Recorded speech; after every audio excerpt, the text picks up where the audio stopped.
Hello everyone, thanks for joining for our demonstration. My name is Matteo Brucoato and I will show you our new interface for stochastic package queries called SPaQL Tools. SPaQL Tools allows decision makers to make important decisions in face of uncertainty. This is joint work with Miro Mannino and Asa Abuziet from NYU Abu Dhabi and Peter Haas and Alexandra Meliu from UMass Amherst. We will demonstrate how SPaQL Tools can help you build good investment portfolios. We will start off by trying to do this manually and then later talk about our system to do it automatically with guarantees. Here we have a table containing a large set of stocks from the stock market. You can see for each stock we have its current price and other information about its historical performance like drift and volatility. Our objective is to identify a set of stocks to buy today and decide when to sell them back to maximize our revenue. We call the set of stocks we're looking for a package. Suppose we try to buy these three stocks. Here we can set how many shares we buy and when we sell them back. Our budget is $500, so we can buy, for instance, 10 shares of ABR, 5 of ACSI, and 10 of AEO. Let's say we sell them all back in a couple of days. Here we can choose our favorite stochastic predictive model for the future price of the stock. For this demo, we will pick the geometric random motion widely used for stock predictions. This predictive model will randomly generate possible outcomes or scenarios for our portfolio.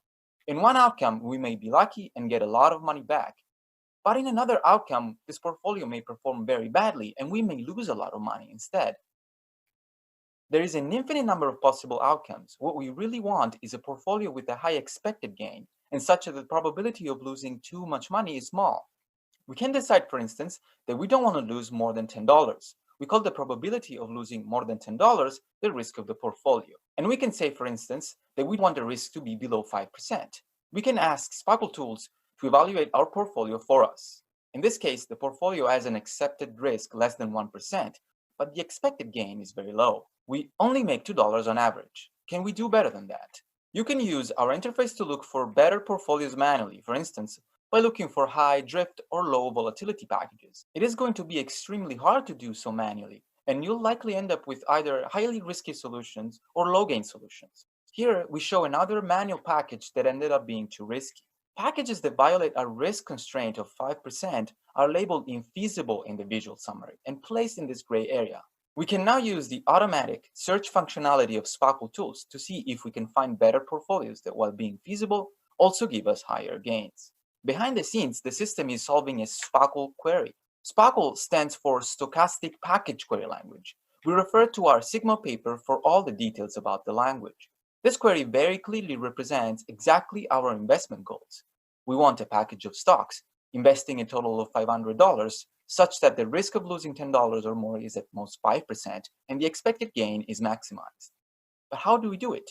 Our system approximates a SPaQL query as a deterministic integer linear program, or ILP, a type of optimization problem. Conceptually, it first uses the stochastic predictive model to generate lots of scenarios, replaces the probability of a bad scenario with the fraction of bad scenarios, and replaces expectations with averages across scenarios. This ILP is then given to a solver like Cplex to get a solution for it. To approximately check the quality of a solution, the system independently generates millions of validation scenarios and computes the average gain and fraction of bad outcomes. Of course, it's impossible to construct an ILP containing millions of scenarios. We can only construct ILPs with many, many fewer ones, but there is a very unpleasant trade-off here. If we use too many scenarios, the solver can't handle them.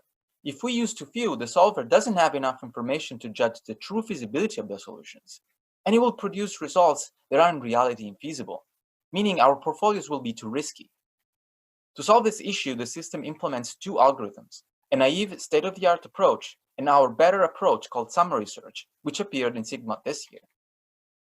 The naive algorithm increases the number of scenarios used in the ILP incrementally, starting small. For instance, with 100 scenarios only at the beginning.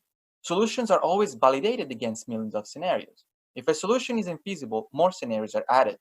The problems with this approach are that each iteration becomes slower, and eventually there will be too many scenarios for the solver to handle anyway, and the algorithm will fail without producing any feasible solution. Our algorithm, summary search, replaces lots of scenarios with a few succinct representations of them in a way that guides the solver towards feasible solutions early on. We call these representations summaries of scenarios.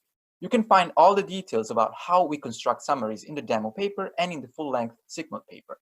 Initially, we summarize all scenarios into one single summary. We test solutions with millions of validation scenarios. If with that aggressive summarization we can't get any feasible solution, like naive, we increase the number of scenarios, say to 200. We generate again one single summary of them. Once this gives feasible results, and this will likely happen very early on, we can then add more summaries to improve on the objective function, that is, getting higher gain for our portfolios. In this example, we use two summaries and get a provably 1 plus epsilon approximate solution that is both feasible and close to optimal.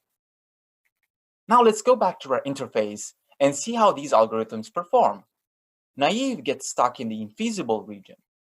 It increases the number of scenarios indicated by M and can never reach feasibility. Summary search, on the other hand, finds feasible solutions quickly. Initially, these have low expected gain, but very quickly it is able to identify a portfolio that is within our acceptable risk level and also has high expected gain. This is much better than what we could do manually and much better than what the naive algorithm is able to produce. In this demo, we showed you how SPaQL tools can build stock portfolios.